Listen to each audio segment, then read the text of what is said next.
एक बाप की हैसियत से अल्लाह के प्यारे नबी कैसे थे। अल्लाह के प्यारे नबी चार बेटियों के बाप थे।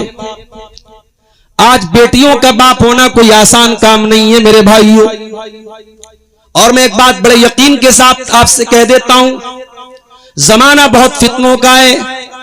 आपने लाख अपने बच्चियों को नकाब पहनाया होगा, लेकिन अगर आपने अपनी बच्चियों को दीनी तरबियत नहीं दी होगी, आपकी बेटी नकाब पहन करके घर से निकलेगी तब भी वो गलत कामों से नहीं बच पाएगी।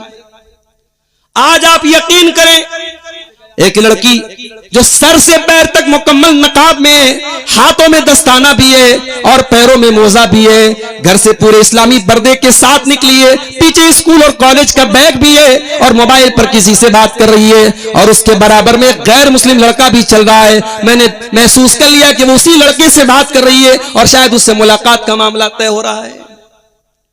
अब तो आंखें आदी हो गई इस तरीके के वाकयात देखने।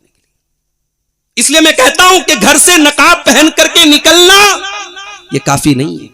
तरबियत क्या की है आपने? हमारे यहां तरबियत के नाम पे जीरो है साहब। घर में हमारी लड़कियों ने बस मौलवी साहब से, हाफिज जी से कुरान पढ़ लिया, हो गया, होगी तरबियत। आपकी बेटी ने रट्टू तोते की तरह कुरान पढ़ भी लिया, 2-4 उर्दू की किताबें पढ़ भी ली, इससे दीन की तरबियत नहीं हो जाएगी। वो स्कूल गई, वो कॉलेज गई, वो यूनिवर्सिटी गई, जहां भी गई उसे कहीं दीन नहीं मिला। उसे इंस्टाग्राम ने भी बेहयाई सिखाई, उसे फेसबुक ने भी बेहयाई सिखाई, उसकी सहेलियों ने बेहयाई सिखाई, उसके माहौल में बेहयाई मिली। उसे हया का सबक कौन देगा? उसकी मां देगी। उसको हया का सबक कौन देगा? उसका बाप देगा। इसलिए मेरे भाइयों, नबी ने अपनी चारों बेटियों की जो तरबियत की है वो काबिल गौर है। आपकी 2 बेटियां, उस्मान गनी जैसे दौलतमंद इंसान से उनका निकाह होता है। कोई एक वाकया लाके दिखा दो कि अल्लाह के प्यारे नबी की ये 2 बेटियां, हजरत रुकैया, हजरत उम्मे कुलसूम, एक अमीर घर में जाती हैं।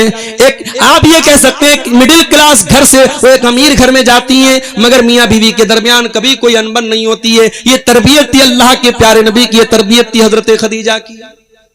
आपकी सबसे छोटी बेटी, सबसे लाडली बेटी हजरत फातिमा ज़हरा, उनकी शादी हजरत अली से होती है। और हजरत अली फाइनेंशियली बहुत कमजोर होते हैं, बहुत गरीब होते हैं, मगर कभी भी पैसे को लेकर के, दौलत को लेकर के मियां बीवी का कभी कोई झगड़ा नहीं होता है। ये तरबियत थी अल्लाह के। एक मर्तबा हजरत फातिमा आपके पास आई, वक्त अगर पूरा होने लगे मुझे इशारा कर दीजिएगा। हजरत फातिमा आपके पास आई, कहा अब्बा जान, मालूम हुआ अल्लाह के नबी से मुलाकात नहीं, हजरत आयशा को पैगाम दिया उन्होंने कि मालूम हुआ कि कुछ गुलाम आए हैं, आपकी बेटी अपने हाथों से सारे काम करती है, अगर कोई गुलाम एक्स्ट्रा हो तो मुझे भी मिल जाए। अल्लाह के नबी को पता चला, आप पहुंचे अपनी बेटी के घर। बुखारी के अल्फाज है और यह हदीस मुस्नद अहमद में और तफसील के साथ। आप बेटी के घर पहुंचे, हजरत अली कहते हम दोनों मियां बीवी बिस्तर पे पहुंच चुके थे, अल्लाह के नबी बिस्तर पे आए हम दोनों। आपने कहा मेरी बेटी फातिमा, ऐ मेरे दामाद अली, मेरे पास गुलाम जरूर आए हैं, लेकिन मेरे असहाबे सुफ्फा जो मेरे शागिर्द हैं, जो दीन सीखने वाले मेरे स्टूडेंट्स हैं, मेरे तलबा हैं, अभी उनको दीन सिखाना है, उनके खाने का इंतजाम करना है, उनकी बूदोबाश का इंतजाम करना है। अभी मेरे पास इतनी कैपेसिटी नहीं, इतनी ताकत नहीं कि मैं तुमको गुलाम दे सकूं। ऐ मेरी बेटी फातिमा, मैं उससे अच्छा तरीका तुमको बता रहा हूं। जब तुम बिस्तर पे सोने जाओ 33 मरतबा तुम सुभान अल्लाह पढ़ लिया करो, 33 बार तुम अल्हम्दुलिल्लाह पढ़ लिया करो, 34 मरतबा अल्लाहु अकबर पढ़ लिया करो, तुम्हें किसी गुलाम की जरूरत नहीं पड़ेगी। ये तरबियत थी अल्लाह के नबी। एक मरतबा आप हजरत फातिमा से मिलने के लिए गए, आपने देखा कि हजरत फातिमा के दरवाजे पर कोई पर्दा है जिस पे डिजाइन बना हुआ है। आपने वो पर्दा देखा, आप वहीं से वापस चले आए। हजरत फातिमा को पता चला कि मेरे अब्बा जान आकर के वापस चले गए। हजरत फातिमा ने फौरन हजरत अली को भेजा, जाके पूछिए अल्लाह के प्यारे नबी हमारे घर से वापस क्यों चले गए। आपने फरमाया ऐ अली, जब मैं अपनी बेटी के घर पहुंचा, राइतु अला बाबिहा सित्रम मुअश्शया, मैंने देखा कि मेरी बेटी के घर पे डिजाइनदार पर्दे लटके हुए हैं। ऐ अली, मैंने तो अपनी बेटी को कभी दुनियादार न बनाया था, मेरी बेटी कब से दुनियादार बन गई। माली वली दुनिया, जब मैंने दुनिया से अपना नाता नहीं जोड़ा, मेरी बेटी कब से दुनियादार बन गई। आज हम देखते हैं इसी समाज में अच्छे दीनदार घरों की लड़कियां, शादी हुई, शौहर के साथ हनीमून मना रही, उसके फोटोज स्टेटस पे डाल रही, जींस की पैंट पहन करके, टी शर्ट पहन करके। बड़े अच्छे दीनदार घरों की लड़कियों के बारे में रिपोर्ट आई। ये क्या है मेरे भाई? शादी होते ही तरबियत खत्म हो गई। अगर तरबियत हुई होती तो वो अपने ससुराल जाके भी उसी तरबियत पर कायम रहती।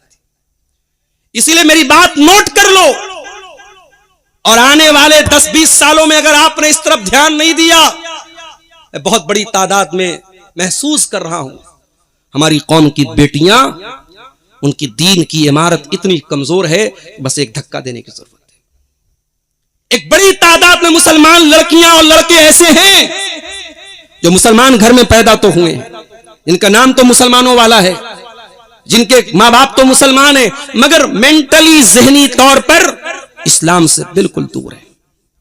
उन्हें इस्लाम की बातें बकवास लगती हैं, उन्हें कुरान की बातें बकवास लगती हैं, उन्हें इस्लाम की बातें बकवास लगती हैं। अब ऐसे कमजोर ईमान वाले नौजवान लड़कियों को अगर कोई जरा सा बहला दे, फुसला दे, तो उसको मुर्तद होने में देर नहीं लगती। इसीलिए नबी की घरेलू जिंदगी की बात आई है तो सुन लो। नबी का घर मार्बल वाला तो नहीं था, नबी के घर में डेकोरेशन तो नहीं था, नबी के घर में कीमती झाड़ और फानूस तो नहीं थे, नबी के कमरे बड़े छोटे छोटे, नबी का घर बड़ा कमजोर, मगर नबी के घर कुरान और सुन्नत से आबाद रहता था मेरे भाई। नबी के घर में कुरान पढ़ा जाता था, काल अल्लाह काल रसूल की सदाएं बुलंद हुआ करती थी।